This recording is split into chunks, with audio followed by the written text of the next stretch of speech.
Greetings, and welcome to Nevertheless Commentaries. I'm your host, Usipho Ndlovu, Usipho on Sport. This is your favorite Ank on the net. You just witnessed a beautiful game of South Africa versus Cameroon. Cameroon winning with 2-1. We lost, guys. We lost. And I think what I've picked up on how we lost, number one, the approach was not correct. We approached the game with 5 defenders and 2 defensive middle fielders. So that's 7 defensive players that we've had beginning of the game. So the approach was defensive. I don't know what the coach was thinking in that regard. But I was hoping that he was going to convert that 5 defenders into 3-4-3. But if you want to play 3-4-3, just play your 3 center back, have your 2 central midfielders, and then have proper wingers going forward. Proper wing play going forward. That's what I hope. That's what I believe any coach should do. But he did not do that. He opted for 2 fullbacks, and I think then the problem happens because with these 3 centre backs, Ungezana made some crucial mistakes, which one of them resulted in being the first goal, and also Gabin was giving away position easily. I think that was the weakness that I actually picked up in the first half, and I was like, before they even scored, we had position, we were all over them, but looking at the mistakes on the center of the park, especially on the right, Kungezana, and also Kabini as a fullback, giving away position, and also the tackles, unnecessary tackles, fouls that Kungezana was committing. I knew that that's where they're going to hurt us, and indeed that's where actually they hurt us. From that foul, they whipping across, they got a corner. A set piece, they whip it in. We tried to defend. Unfortunately, Lady Foster took a minute to actually move up the line, and then they punished us 1-0. Again, it's from the foul, from the unnecessary 5 defenders that we were playing today, and also the unnecessary lose of position or giving away of position of Kabini. I thought coming into the second half, I was hoping that he was going to take out Ungezana and bring in an attacking player, probably a winger, because Ureda was having a good game as a number 10, probably another winger to actually stretch the defense with Apolis.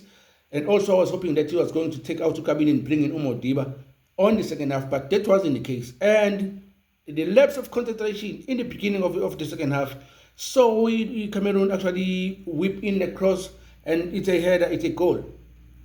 I think on that one, our fullbacks, I think Umdao is a prolific fullback, but I think on that one he actually went easy on their winger and actually allowed him to actually whip in that cross.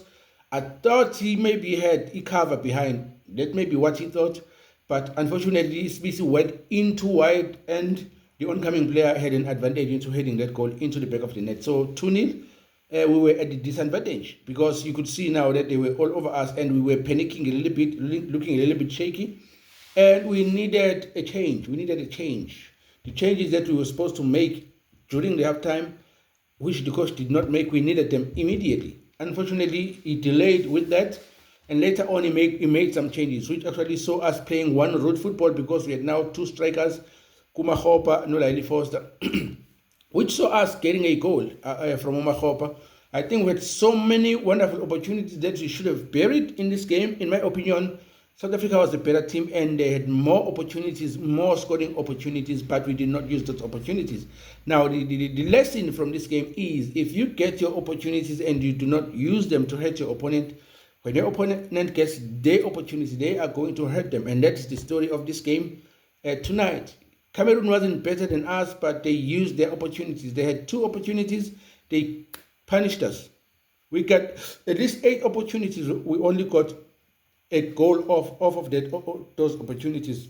Leave the fact that the other goal that we scored in the first half was actually an offside. But we've had brilliant opportunities where we were supposed to actually bury them, but that wasn't the case. We actually failed to punish them. So without actually casting aspersions, we need to actually acknowledge that we could have buried that game as early as possible, but we actually failed to take our chances, which saw us losing that game. But hard luck to South Africans. Congratulations to the Cameroon.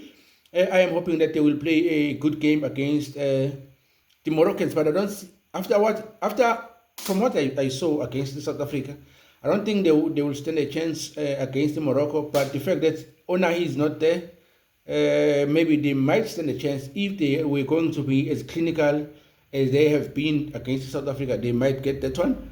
But congratulations to them. They beat us fair and square. They took the opportunities and we lost, and we picking our best coming back home. Unfortunately, this was a game that we thought, or this was a competition that we thought it's a build-up, or it's a building up of a momentum going into the World Cup with the coach Hugo Bruce. But looking at some of the decisions that he made on this competition, I think he was a fearful coach.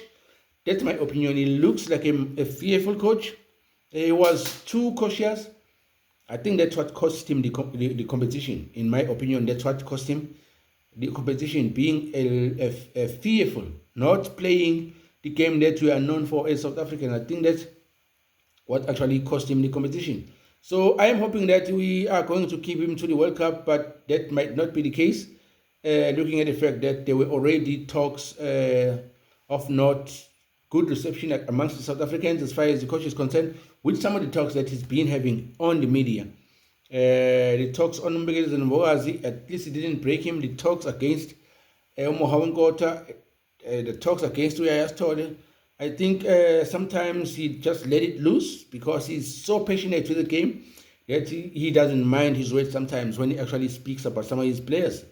But hard luck to South Africans, good luck to the Cameroonians. They deserve it. They deserve it. They were clinical in front of goal. We went, so they went through to the next round, the quarterfinals. So if you've been enjoying our content, please smash that up. Have your say. We would love to actually hear your say. I'm disappointed. I'm hurt. I'm hurt. I'm hurt. Hurt. I'm hurt. I'm hurt. I'm hurt. I'm hurt. Speak like a Zulu. I'm hurt. Smash that up, comment and tell us what you think about the game, and also with my analysis. It's a disappointing one. We're picking our best coming back home tomorrow, but to continue cover the rest of the competition because we love football. We will continue to see who is going to actually win this one. Thank you for tuning in. This is Nevertheless Commentaries. I'm your host, Ponto of Sport, your favorite Ank on the net. Smash that sub.